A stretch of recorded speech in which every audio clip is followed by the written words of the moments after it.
We come to chapter 11 of Nicholas Nickleby, in which Newman Noggs, Ralph Nickleby's clerk, inducts Mrs. and Miss Nickleby into their new dwelling in the city. But before I begin, just a little word of explanation. In pagan times, the demigod, the spirit who inspired the building of London, was known as Gog, G-O-G, Gog. And he had a fellow spirit. Dickens refers to them as geniuses. And the fellow spirit was called Magog. So when you hear mention of Gog and Magog, Dickens is talking about what he calls the genius of London. In other words, the pagan spirits that were supposed in pre-Christian times to have inspired and allowed the building of London.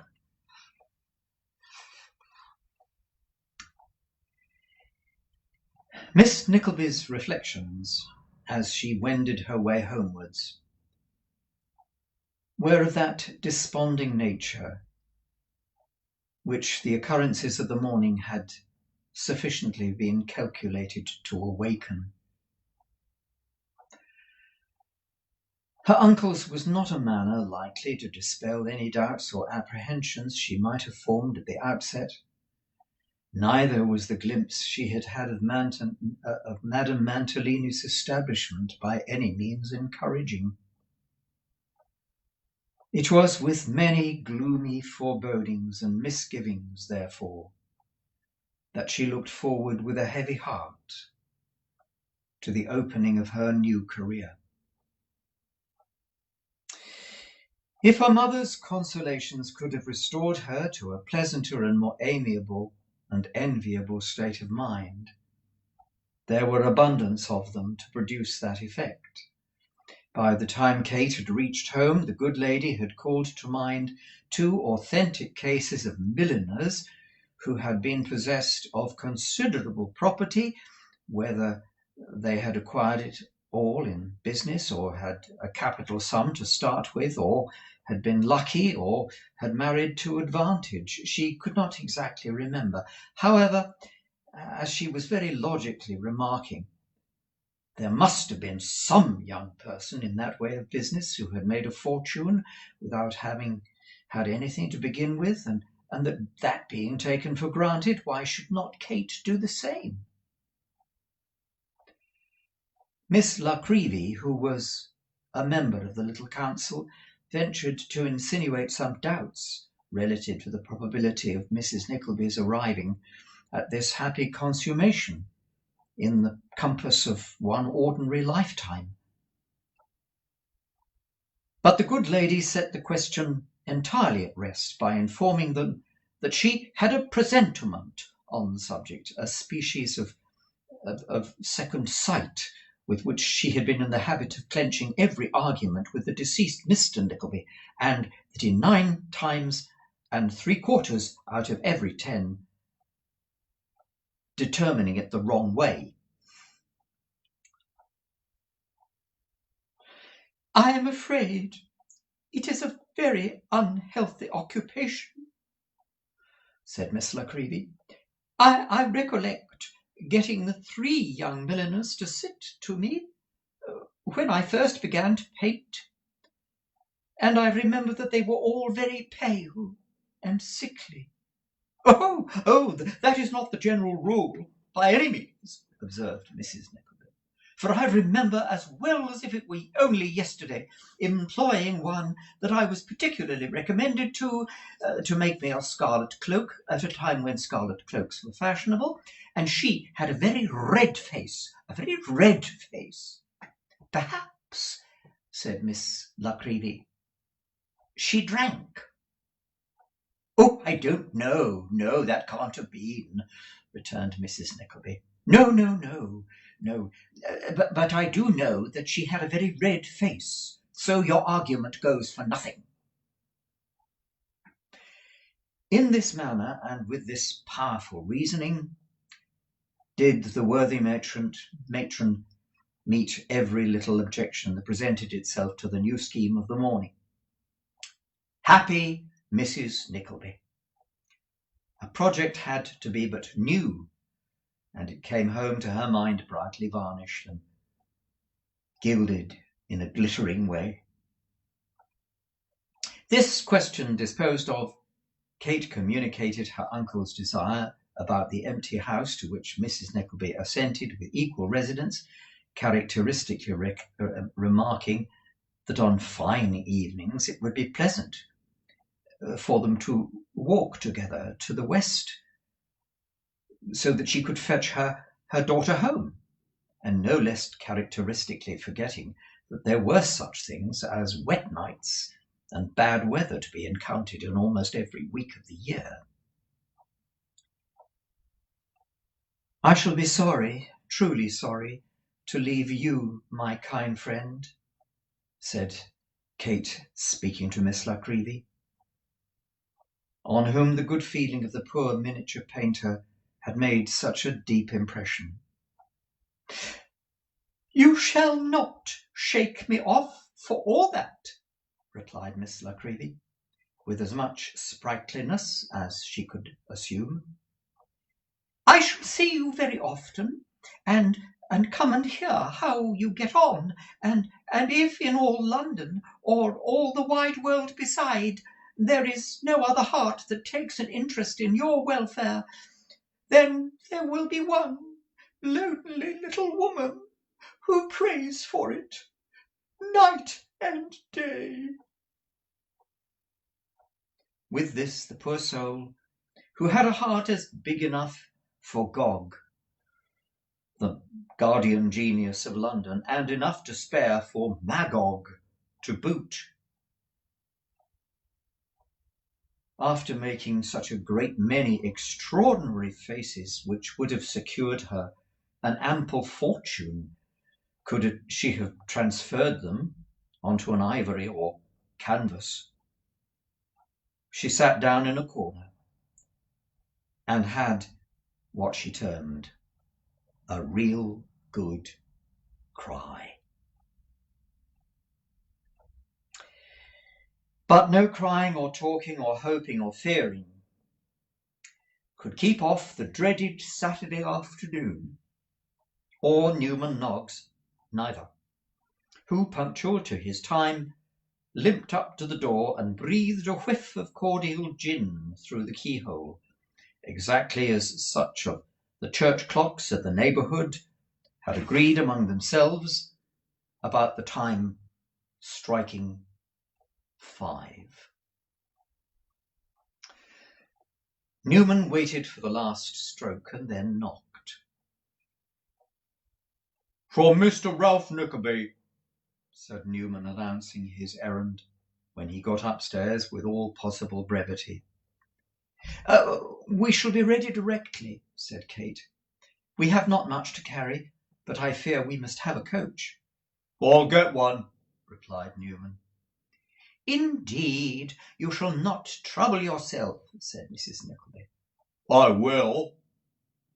I can't suffer you to think of such a thing," said Mrs. Nickleby. "You can't help it," said Newman. "Not help it?" "No, I thought of it as I came along, but I didn't get one, thinking you might not be ready. I think of a great many things, you know. Nobody can prevent that." "Oh, I understand you, Mr. Noggs," said Mrs. Nickleby. "Our thoughts are free, of course. Everyone's thoughts are free." "They wouldn't be if some people had their way," muttered Newman. "Well, so we must have no more of that, Mr. Noggs.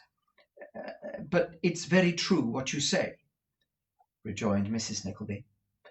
Some people, to be sure, are such. How's your master?" Newman darted a meaning glance at Kate and replied with a strong emphasis on the last word of his answer, that Mr. Ralph Nickleby was well and sent his love. "I'm sure we are very much obliged to him," observed Mrs. Nickleby. "Very," said Newman. "I'll tell him so." It was no very easy matter to mistake Newman Noggs after having once seen him, and as Kate, attracted by the singularity of his manner, which on this occasion, however, there was something respectful and even delicate notwithstanding, she looked at him more closely, and recollected having caught a passing glance of that strange figure before. "Excuse my curiosity," she said, "but did I not see you in the coach-yard on the morning my brother went away to Yorkshire?" Newman cast a wistful glance on Mrs. Nickleby and said, "No," most unblushingly. "No?" exclaimed Kate. "I should have said so anywhere." "You should have said wrong," replied Newman. "This is the first time I've been out for 3 weeks. I've had the gout." Newman was very, very far from having the appearance of a gouty subject, so Kate couldn't help thinking. But the conference was cut short by Mrs. Nickleby's insisting on having the door shut lest Mr. Noggs should catch cold, and further persisting in sending the servant girl for a coach, for fear he should bring on another attack of his disorder. To both conditions Newman was compelled to yield. Presently the coach came, and after many sorrowful farewells and a great deal of running backwards and forwards across the pavement on the part of Miss La Creevy, in the course of which the yellow turban came into violent contact with sundry foot passengers, that is to say the coach, not the turban, it flew away again, and with the 2 ladies and their luggage inside, and Newman, despite all Mrs. Nickleby's assurances that it would be his death, he was sitting on the box beside the driver. They went into the city, turning down by the riverside. After a long and very slow drive, the streets being crowded at that hour with vehicles of every kind, they stopped in front of a large, old, dingy house in Thames Street, the door and windows of which were so bespattered with mud that it would have appeared to have been uninhabited for years. The door of this deserted mansion Newman opened with a key from which he took from his hat, which, by the by, in consequence of the dilapidated state of his pockets, contained everything he had, and would most likely have carried his money if he had any. And the coach being discharged, he led the way into the interior of the mansion. Old and gloomy and black in truth it was, and sullen, dark, with rooms once so bustling with life and enterprise. There was a wharf that behind opening to the river. An empty dog kennel, some bones of animals, fragments of iron hoops and staves of old casks lay round about, but no life was stirring there. It was a picture of cold, silent decay. "This house depresses and chills me," said Kate,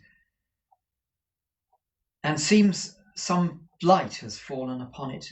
If I was superstitious, I should almost be inclined to believe that some dreadful crime had been perpetrated within its old walls. The place probably has never prospered since. How frowning and dark it looks." "Lord, my dear," replied Mrs. Nickleby, "don't talk in that way, or you'll frighten me to death." "I'm sorry. It was only my foolish fancy, ma'am," said Kate, forcing a smile. "Well then, my love, I wish you'd keep your foolish fancy to yourself, and not wake up my foolish fancy to keep it company," retorted Mrs. Nickleby. "Why don't you think of all this before? You are so careless. We might have asked Miss Nickleby to keep us company, or borrowed a dog, or 1,000 things. But it was always the way, and just the same with your poor dear father. Unless I thought of everything—" This was Mrs. Nickleby's usual commencement of a general lamentation, running through a dozen or so complicated sentences addressed to nobody in particular, and into which she was now launched with her teeth and breath exposed. Newman approached not to hear the remarks, but preceded them to a couple of rooms on the first floor, which some kind of an attempt had been able to render habitable. In one were a few chairs, a table, an old hearth-rug, and some faded baize, and a fire was ready, laid in the grate. In the other stood an old tent bedstead, and a few scanty articles of chamber furniture. "Well, my dear," said Mrs. Nickleby, trying to be pleased, "now, isn't this thoughtful and considerate of your uncle?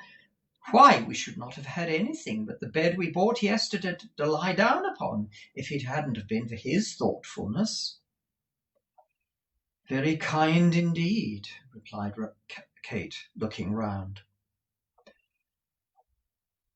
Newman Noggs did not say that he had hunted up the old furniture they saw from attic and cellar, or that he had taken in the halfpennyworth of milk for tea that stood upon a shelf, or that he